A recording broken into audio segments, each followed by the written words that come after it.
Hello, welcome. My name is Sian Pascale, and I am the founder of the Light Collective. And in case some of you haven't met me before, a little bit about me. I teach uh, yoga, asana, movement, Kundalini Kriya. I also teach a lot of pranayama and breath work, and also meditation. And in fact, meditation was really my gateway along the yogic path. So I have been a consistent meditator since I was 16, which is a long time ago. And I founded this online yoga, breathwork, and meditation school called the Light Collective in 2000 and I'm going to say 17 because I'm pretty sure it's been about 3.5 years that we've been around, and we're now all online. And I feel really honored to be able to talk to the Meditation Australia community and to connect with you all, to connect to you perhaps today as a teacher, but probably more like a contemporary, because I know that the people that I'm talking to today are very advanced meditators and people who are very interested in this entire topic of meditation and spirituality. So, welcome to this short satsang, wisdom talk around how a sadhana or a personal spiritual practice can really help to inspire us all, especially those of us who are teaching. And at the moment, with all of the restrictions that are in place for people, not just where I am, which is in Melbourne, but around Australia and flowing on and off around the world, I think that it can be quite difficult to continue to draw upon the energy that is required to hold space for other people. So I'm talking a lot around facilitation in this satsang and how to be inspired, but really the ideas that I want to bring into this short talk can also be something for those who have to support other people, so people in their families, and even for those who really just are trying to find a way to support themselves through what is no doubt the most difficult time in global history that most of us have ever faced. And the key that I will be talking about in finding inspiration, in finding that energetic motivation and enthusiasm to do whatever work it is that you're here on this planet in this lifetime to do, is the sadhana. These techniques that we use every day, a spiritual practice that can power us forward. And there are three aspects that I want to talk about in regards to the sadhana, the daily spiritual practice. The first is my story. The second is finding motivation to do the work. And the third is what the effects are. And after we talk about those, well, I will talk about it. There's no interaction right now, but hopefully you can interact with me if you want to. You can connect with me. After that, we will do a short meditation. I have a clock here, so I'm going to try and keep it snappy because I have an excellent capacity to talk for a long time. So let's begin with the sadhana and my story. And it's nice to talk about our own stories, I think, as teachers and facilitators, because it's a way for us to connect to our own students. And really, for me, my very first sadhana started when I was 16. So I was getting really bad headaches when I was in my final year of school. That sort of started in year 11, and then they were in year 12 as well. And I was having to take so much time off school. And I was a pretty intense academic, studious, hardworking little mini Cyan. And really the stress had started to take a toll on my body in a way that I couldn't really comprehend. And I had an English teacher who changed my life by coming to me with a cassette tape And on that cassette tape was a guided meditation practice. And this meditation is called a progressive muscle relaxation. And it's one that I know so well that I often teach in classes and I will give to people who have migraines, because when she gave me that tape, she said, "Try this." She put no pressure on me from what I can remember. I don't even think she said to me, "Do it every day." She wasn't necessarily stepping into my life as a spiritual teacher, but she naturally became one because of this. And I ended up doing this guided meditation every day for that year. And it really became my very first dedicated spiritual practice. And it became the launch pad for what is now my Dharma and my life path. Now, I'm not saying that from there I went on to become a yoga and meditation teacher. I was an architect for a long time, for over a decade of study and practice in that field. And I, was always drawn to it. But what that intense period of sadhana and personal practice did for me in that time, I can only really recognize looking back. But first of all, my migraines left me. Instead of getting them frequently once a month, I would get them maybe once every 2 or 3 years. And that in itself felt like a miracle. And I was 16 and trying to get all my other 16-year-old friends to meditate every day for an hour. I wasn't very successful, but hey, the enthusiasm is always nice. Looking back, I think, God, what a funny kid. The other thing that it did was it gave me this moment of respite every day. I was pretty stressed out as a student, and there's a lot of pressure on this final year of school, and it really allowed me to take a daily break away from what I was doing.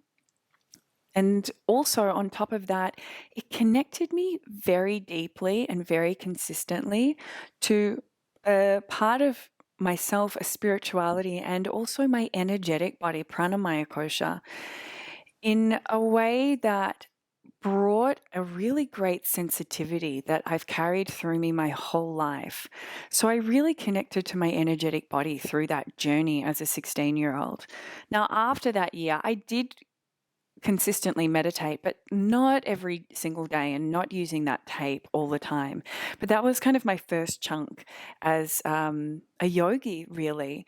And what happened was, again, at age 19, I found myself still stressed out, burnt out again. I was studying architecture. And again, I was brought back and onto the path of sadhana and doing a daily practice by my gorgeous yoga teacher, Njala. He was my first yoga teacher. We were doing an Ashtanga practice. And at the time, I could not touch my toes. And I got on the mat really seriously. I mean, I think I had done a few yoga classes in my early teens here and there, but I was really consistent with him, and I didn't know what I was doing. I was an athletic child and I was really into sport, but I couldn't touch my toes. I struggled with downward dog. I was not a natural yogi. It's been years of practice for me to be able to do that physical work. But he said to me, "You need to practice every day, Sian." And I said to him, "Yeah, but I can't because I don't know how to do the technique." And he said, "Well, here is a VHS." Okay, so, I'm talking about cassette tapes and VHS. So this is going back a while, early 2000s, 2001, I think. And he said, "You can do this or you can do sun salutes. Just do sun salutes every day." And I said to him, "Yeah, but, another excuse. We all have so many great excuses." My excuse was, "But I also don't have a yoga mat." He said, "Here, take my yoga mat." And this is what a great spiritual teacher does. First of all, they're encouraging you, do the work, show up. They witness your triggers and your excuses and your ego coming in, trying to stop you from doing this work, because there is a part of us that doesn't want to get on the mat or doesn't want to get on the meditation cushion. And the teacher says, "Oh, I see that," with compassion. "How about you try it this way?" And he gave me no excuse to get out of it. And so I started practicing yoga every day. And then with that, also a consistent meditation practice. And really, I kept that up for over a decade. It's really hard for me to describe how it's changed or how it changed my life. It quite obviously changed my body, but it took a long time for my body to shift.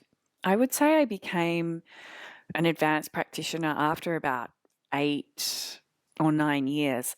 I was really no good for a while. Doesn't mean you stop.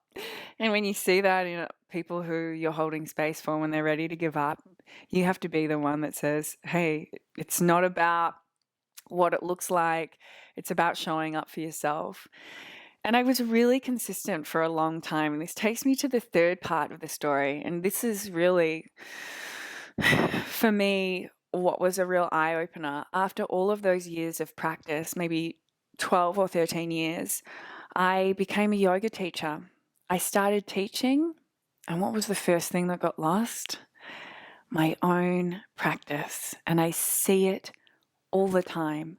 I see people becoming meditation teachers and yoga teachers because they love what they do, because it's changed their life. And what is the first thing that they stop doing? It's their own work, because they become so busy supporting those around them. And as any of you who have a business in this whole wellness industry knows, it is not easy. It is a lot of work, and it takes a kind of an individual who's able to balance the spirituality and also that kind of grounding and business mind to be able to make it work. It isn't easy. And the thing that I realized I had lost was my own spiritual practice, and I had lost that consistency. And I'd also really lost master teachers in my life who could really set me straight, who I really admired, who could say to me, "You have got to practice, and this is what you can practice." A part of me had also felt a little bit disengaged with what I'd learned, and that wasn't any fault of any teacher or any path or any practice. It was what was going on within me. And I had a moment when I was in India. So I lived in India for several years. I was working as an architect, and I was also training for a few years to be a teacher. And I did my teacher training there and subsequent trainings. In fact, most of my trainings have been done in India. And I had this kind of watershed moment where I realized I had lost sight of my own practice, and that unless I got it back, I wouldn't be able to give anything to anybody without that deep authenticity that I really pride myself on. And so the magic of when I stepped into my own practice was that it birthed within my business an entire training. It's now a year-long training, and it is all about not only teaching meditation and yoga teachers and students techniques, Kriya, Pranayama, and specific mantra meditations and other meditation techniques. It's not just about the techniques, it's actually an entire program that supports people to have their own daily practice. And the daily practice teaches so much. So when I stepped into it, again, as a teacher who had kind of lost sight of my own practice, and when I started doing it, a whole lot of inspiration kind of pushed me forward in my business. And I have seen how this program has changed the lives now of over 50 facilitators. We've been doing it for 2 years. The first year we had about 12, and then this year it jumped up to 35, and who knows how many more. But it's happening, I know, because I am showing up and doing the work myself. And the next part that I want to talk about is how we find motivation. And sometimes students will say to me, "Well, how do I have a self-practice? And I'm like, well, you have a self-practice by having a self-practice, which isn't really very helpful, especially for people who lack motivation. But what is important is to take the moment to tap into your intention, the deep motivation that's highly personal as to why you want a spiritual practice, why you know you need to step on the mat every day. Once you do that, create a tapas or tapaha. So set yourself a limit. So it could be a time limit, while you're on the mat or on your cushion. It could be 10 minutes, for example. Don't make it too much. We get enthusiastic in the first few days. Keep it short to start with. Mine can go up to 2 hours, but I never put myself under pressure. It's sort of like I'm around 45 minutes on average, but it expands. Know that it will always expand. And also put a time limit on the length of your spiritual practice, so whatever it is, and make it consistent for that period of time. So don't say, I'm going to do it for 40 days and I'm going to sit on my mat and decide what I want to do on the day. Write it out, be clear in your mind, know what it is. I'm going to do this pranayama this many times, this meditation for 15 minutes, and then I'm going to have a stretch. Whatever it is, whatever you decide it is that you need, stick with it. And when you stick with your own tapas, what it creates is an inner trust that we create for within ourselves. We start to back ourselves more. When you can create something for yourself and follow it through from start to finish, you become self-reliant. You also create emotional resilience, because believe me, there are days when you wake up and there are a million excuses. It's either rainy or it's cold or it's too sunny or it's a day of celebration or it's a day of mourning, or I mean, you can come up with a few of your own favorites, but part of creating motivation comes around knowing that it doesn't matter what goes on, whether the kids are knocking at the door, you create the boundaries with the people around you. You create a boundary within a space. Have a dedicated space just for your spiritual practice, your sadhana, and you stick to it. And if you know that you are somebody who isn't very good with sticking to plans, make it for just 3 days and make your sadhana for just 3 breaths. My teacher used to say, get on the mat and just say to yourself, I'm just going to do 3 breaths. The first one, you're like, yeah, that felt good. The second one, oh, that feels really good. I really needed that. Third breath, you think, oh, bloody hell, I think I need a full stretch. I'm going to do the full practice. And even if you don't have that feeling, and even if it is just 3 breaths, you've shown up for yourself. It doesn't matter how long it is. Create something and stick to it.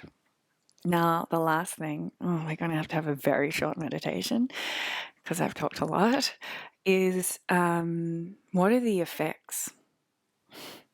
Well, before we even kind of get into what the outcomes are, is to drop into within that motivation and within the outcomes, what you start to find yourself playing with is that you are showing up not in a way that is fierce and harsh and disciplined only, but also with a devotional heart. And when you're able to marry those two things, one of the effects is that you create sacred space. So it's not a space of striving or pushing or competition, because you're just there for yourself. Because nobody else is marking you. Nobody else is disappointed in you. Nobody else is going to check on you necessarily. You could have it with a friend and you could say to them, let's do it every day. I mean, that's a great way to kind of get motivated. But even them, that friend, maybe they'll say, hey, why didn't you do it? But really, it's only you showing up for you. And when you do that with a devotional heart, with a softness, creating that sacred space in your day allows you to have that moment that's not just about stillness, but that brings some mystery into your day. Bringing the sacred in for just a few moments allows it to expand and spread and flow into other aspects of your life. You might find that some of the more mundane tasks in your life, even if they're work or accounting, start to feel the spread of your sadhana. And when we allow this time to be our foundation, then real change starts to flow into our lives. And I know all of you know that because you are all meditators. You're all people who have connected to these practices. And to do it with consistency brings a support that is immeasurable. And I think it's kind of a Christian sort of story. I think it might be a little bit of a cliche one, and I think my auntie may have had it up on her wall somewhere. But it's a story of two people, well, a person and God walking along the beach. And they're walking along and talking to one another, and God is standing next to this person, and they're at the end of their life. And God says, look, I was beside you this whole way. Look back on the footprints in the sand and you can see that I was there with you. And the person turns around and sees the stretch of their life and sees these footprints and says, hey, but hang on. Look at those moments when I struggled. In those really hard times. Where were you then? There's only one set of footprints. And that's when God says, those are the times when I carried you. And that's how I feel God expresses itself through the sadhana. It's ourselves. We are that divinity and we support ourselves. And I think about, the end of my last really serious relationship. It was so traumatic. It was a really hard time for me. And yet I got up every day and I did my sadhana. And it didn't stop the grief. It didn't stop the trauma. I still felt all of it. It was still hard and I'm still processing it. But I don't know how I would have been without it. I don't know how I would have been without it. I know that I survived. I know that I made it through. And I know that I did it with grace. I didn't get nasty. I didn't, end my business or want to finish everything in my life because of what happened to me. I know that the sadhana held me and supported me, and I held and supported myself, and that aspect of sacred within me was always there. So I hope that you can create a sadhana in this time, in what is, without a doubt, the most challenging time most of us will have to experience outside of the death of a person closest to us or the end of our relationships or our own death. And when we have the sadhana, when we have our own spiritual practice to rely on, we have the support that we need. Okay, we have 4 minutes now because I want to wrap this up in 30. And I'm going to keep it here, but I'm going to keep it with me.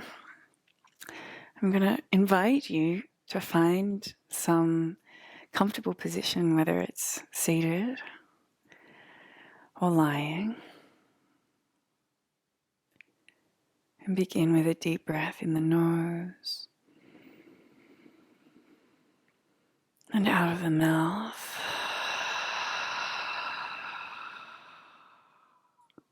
A deep breath in the nose and out of the mouth. One more like this. Deep breath in. And a long, long breath out.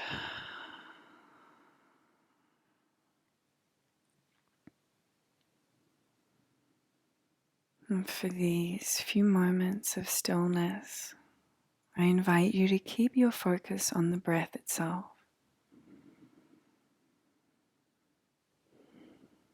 You might watch it at the tip of the nostrils, or feel it as an expansion and contraction in the chest and the belly.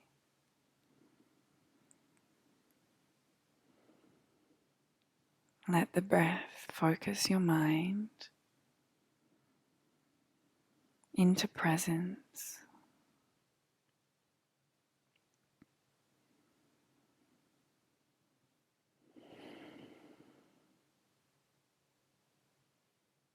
Now bring your attention to your inhalation and sense with every inhale you feel a lightness in your being.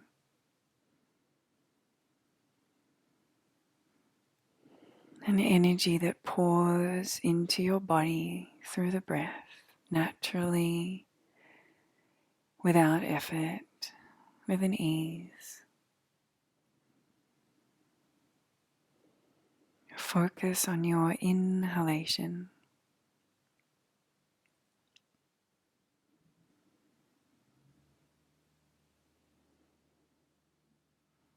Now focus on your exhalation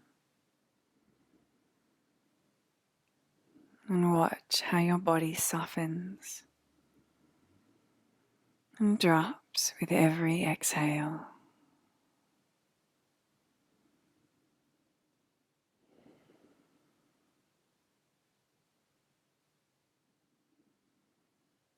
Feel a softening.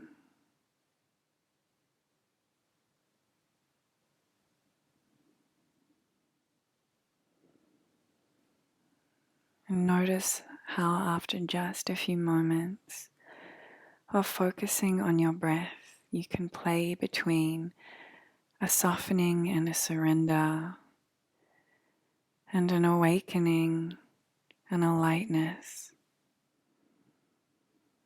all through the awareness and the breath. And we bring our hands now onto our heart and bow to our own awareness, our own divinity, the sacred space that lies within us, to that we feel in ourselves and we know exists within all those around us. We bow and say, Namaste. Namaste to you all. Thank you for joining.